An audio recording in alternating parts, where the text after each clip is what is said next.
Hi everyone, welcome to Grammar and Writing Lesson 11. I hope you guys are doing well. I am working on trying to make sure that the sound quality is better for you guys, but we'll see how this goes, okay? But I promise you, I am trying to get better. So here we are with Lesson 11. Off with some vocabulary. I hope you have your notebook out, your pencil ready to go. Remember, take your notes with pencil. Okay, I take it back.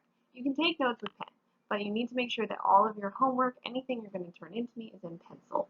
And if you need to erase something, you're going to want to use pencil. Anywho, let's keep going. So today we have a prefix focus. Our prefix is the prefix C-A-C-O. In words, it's pronounced caca, okay? So it might look like caco or something like that, but in words, we're going to pronounce it caca. Now, this prefix has a Greek origin, just like most of our prefixes do. Its definition is something bad or vile. That word vile just has that meaning of something that's really awful, horrible, disgusting, terrible. That's the idea behind vile. So our first word is cacography. Cacography. What do you think that might mean?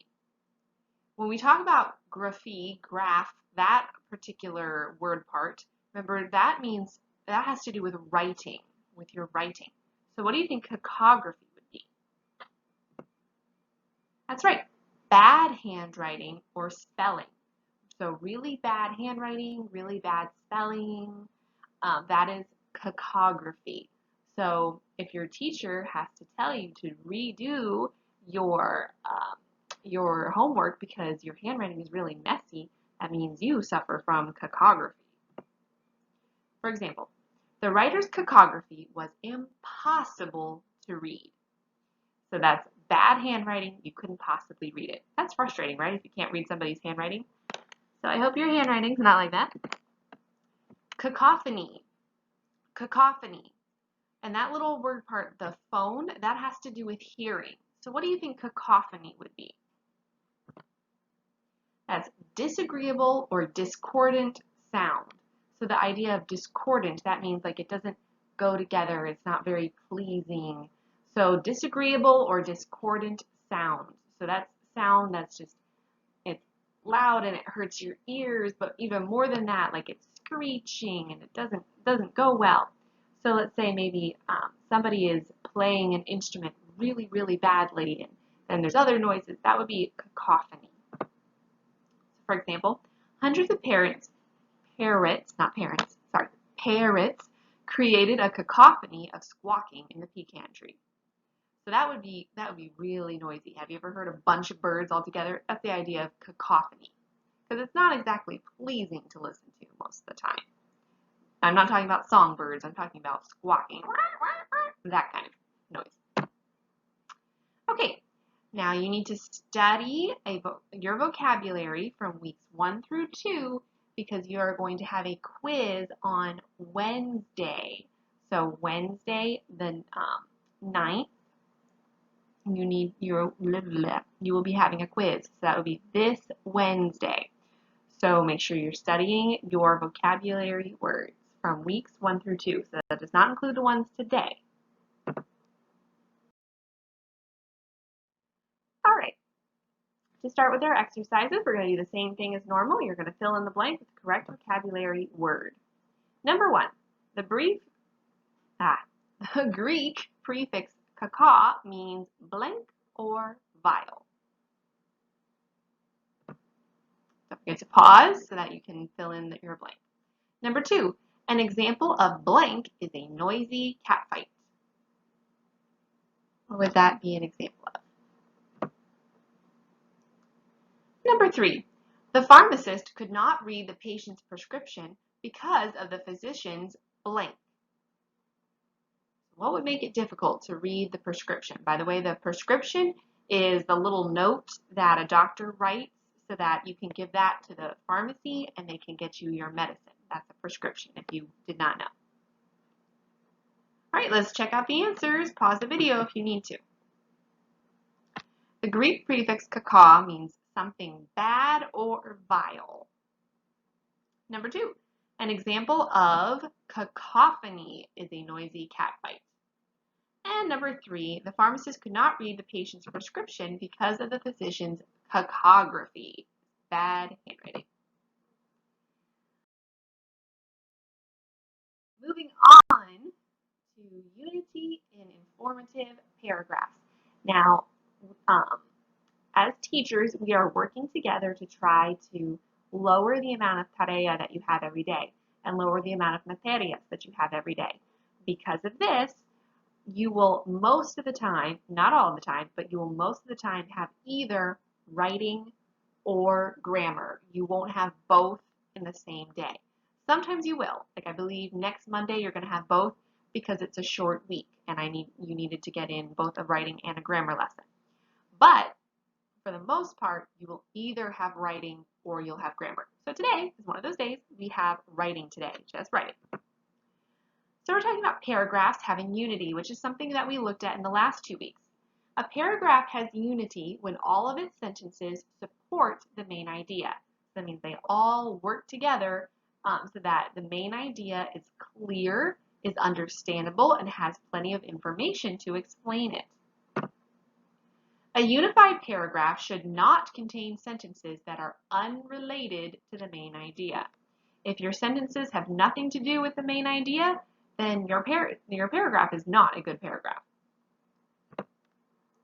A unified paragraph usually contains a topic sentence that contains the main idea. That's your typical paragraph. You're going to have a topic sentence with the main idea. And typically, which sentence is that? First, second, third, fourth, fifth, last? Which one? Right, it's typically the first sentence, okay? Not always, but most of the time it will be. So let's do a little practice.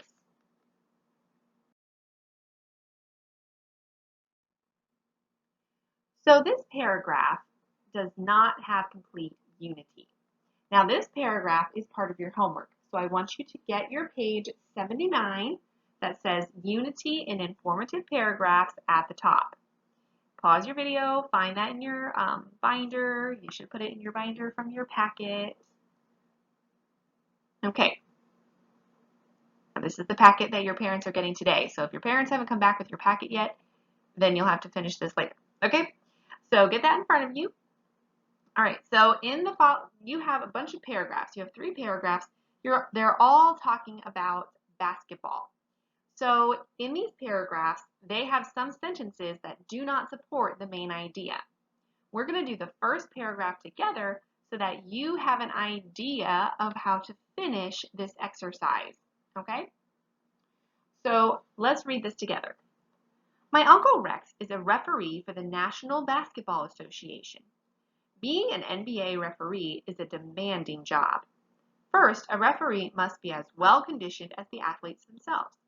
Running up and down the basketball court for all 48 minutes of a game requires referees to stay in top physical shape. Even most players aren't on the court for a full 48 minutes. It's no wonder that all the referees have to take a stress test at the beginning of each season. They give stress tests to anybody who wants one at the clinic about a mile from my house. Okay, now what I'm going to do is finish reading this particular page so you have an idea of what it's about, okay? But then we're going to only practice finishing this paragraph. Okay, so the rest of the paragraph, read with me, says, the referee's job also requires quick thinking, poise, and determination. While keeping an eye on the game, a referee must remember all the rules of basketball and must respond instantly whenever a player or coach commits a foul. A referee must also have the self-confidence to discipline players who may dwarf him both in height and popularity. Referees have to keep calm in front of thousands of screaming fans and possibly millions of television viewers. Basketball games are one of the most popular televised sporting events. In crucial games, the referee must be prepared to stand by decisions that could affect a championship. When that happens, the referee also must be prepared to be criticized, but that's part of the referee's job. On the plus side, referees are paid reasonably well, and they work only 82 days a year, plus playoffs. Many people think it's unfair that athletes make so much money. Furthermore, referees are at the center of the action. Sports writers always interview players but seldom talk to the referees. For people who love sports, like to like to stay in shape, can handle pressure situations, and don't mind criticism, being an NBA referee could be the ideal career. Okay, so that gives you an idea of what this entire essay is about. We're going to solve the first paragraph together. Okay, so get your pencil out so you can do this with me. Now, don't just wait for me to give you the answers. Work on it with me. All right, first of all, look for the topic sentence. We're talking about basketball. In this first paragraph, we're talking about how demanding a job it is. What's your topic sentence? All right, I hope you found it. It's being an NBA referee is a demanding job. That is your topic sentence. That's what your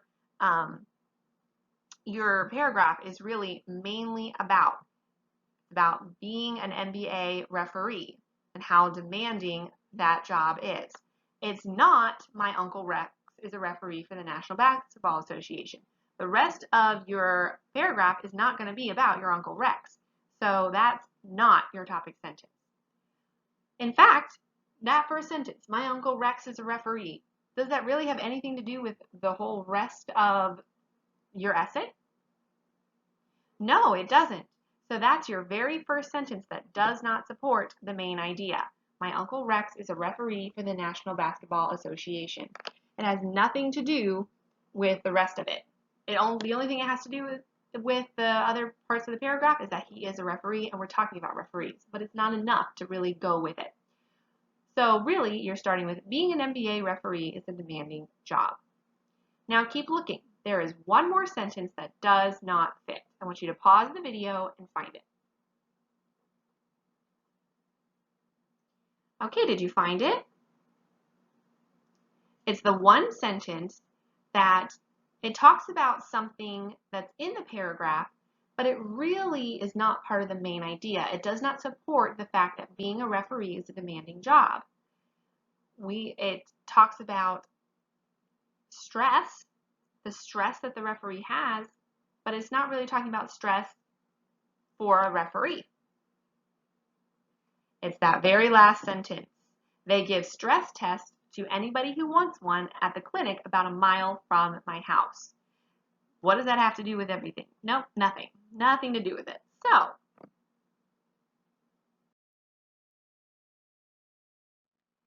here is your corrected paragraph. So this is what it really should look like.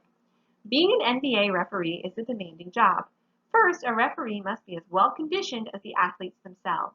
Running up and down the basketball court for all 48 minutes of a game requires referees to stay in top physical shape. Even most players aren't on the court for a full 48 minutes. It's no wonder that all referees have to take a stress test at the beginning of each season. So all of those sentences support the fact that being an NBA referee is a demanding job and that they have to be well conditioned. So they need to be in good physical shape. All right, so your homework is going to be to complete unity and informative paragraphs, so that page that we have started together. I will give you a hint that in paragraph 2, there is only one sentence that you need to take out, and in paragraph 3, there are 2. Okay, so one sentence in paragraph 2 and 2 sentences in paragraph 3. Happy hunting. Let me know if you need any help. I love you guys and have a great day.